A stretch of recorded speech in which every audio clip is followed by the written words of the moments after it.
Hey guys, welcome to the next tutorial of ethical hacking and penetration testing via Kali Linux.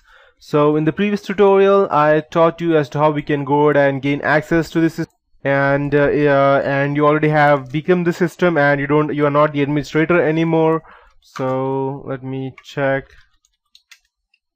As you can see, previously when I typed, I only had the undock privilege and the change notification privilege and the shutdown privilege, but now I have all the privileges, even more than the normal administrator.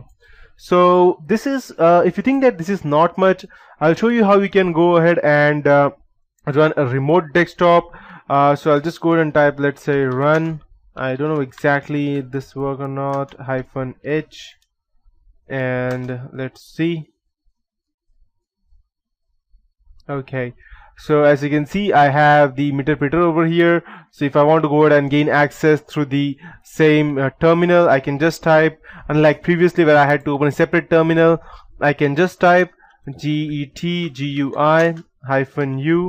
space the username, that is the test user -p, and the password is abcd@123. And okay, let me check.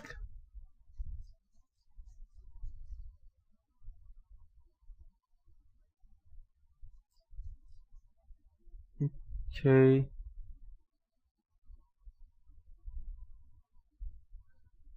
Okay, sorry, I did a mistake.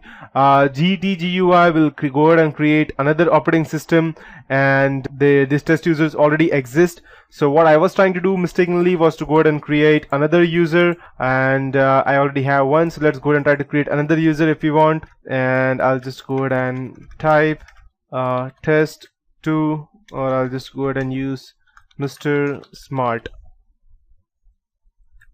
_smart, and the password would be, let's say, xyz@123. Let's see if we are able to go ahead and create another account. Perfect. So I have now created another account with the user, and if I go ahead and let's check if how many users are there, and okay, I'll need change manager other account. As you can see, I have the Mr. Smart over here already, and I can go ahead and access that if I want, just by using the remote desktop session. So if you think that this is not much I have already created, then I can go ahead and do something else as well. So I'll just go ahead and show you one more thing. It will be execute -h -f command period exe -a /c net user, and since as you can see, I have Mr. Smart as the administrator, and I want to go ahead and remove that right now. So I can just go ahead and type once I have done. And whenever you go ahead and access into someone's computer, it's better not to use the same you can say as you want the forensic investigator to not even go ahead and have an idea exactly what you did. So if you go ahead and use the same account which the user has, then the administrator or the forensic investigator can easily know that what all things were done, because he only has one thing to check. But if you go ahead and create another account, you access that, you do whatever you want to do, such as gathering information, gathering data, or hijacking all the data from the remote computer,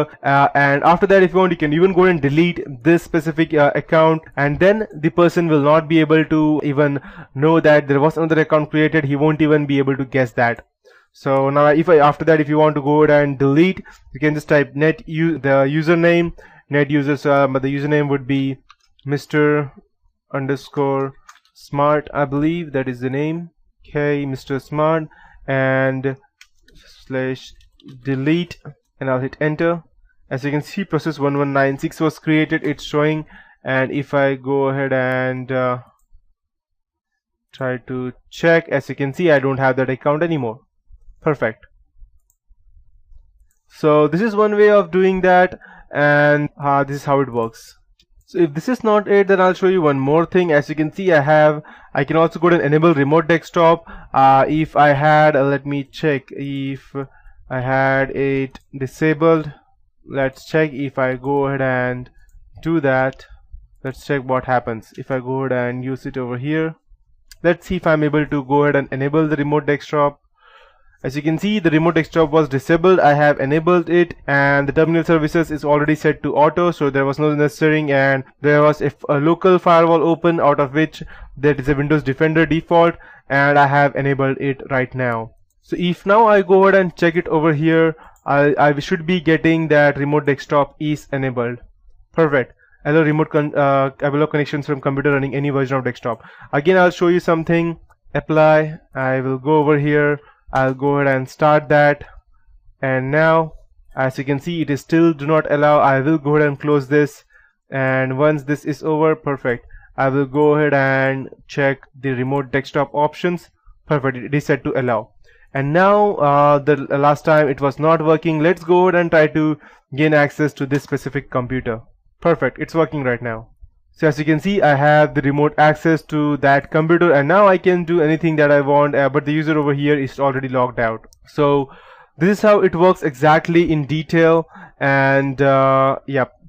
So that is it for this tutorial, guys. In the next tutorial, I'll be teaching you as to how we can go, what are the different interpreter commands, and this is not just it. There are many more things that I would be teaching you, such as again, changing directories, uploading files, and making sure that whenever you upload a file to the remote computer, you are going ahead and copying it to your start menu, so that whenever the computer starts, your payload automatically runs. And I'll be showing you how we can go ahead and read text files, create remote directories. We can also go ahead and modify the routing as well as forward a local port to our remote computer. We can also go ahead and drop into a system command. We can even go ahead and steal impersonation tokens, and we can also go ahead and shut down and reboot the computer as well. So that is it for this tutorial, guys. Let's go ahead and take a look at the next tutorial.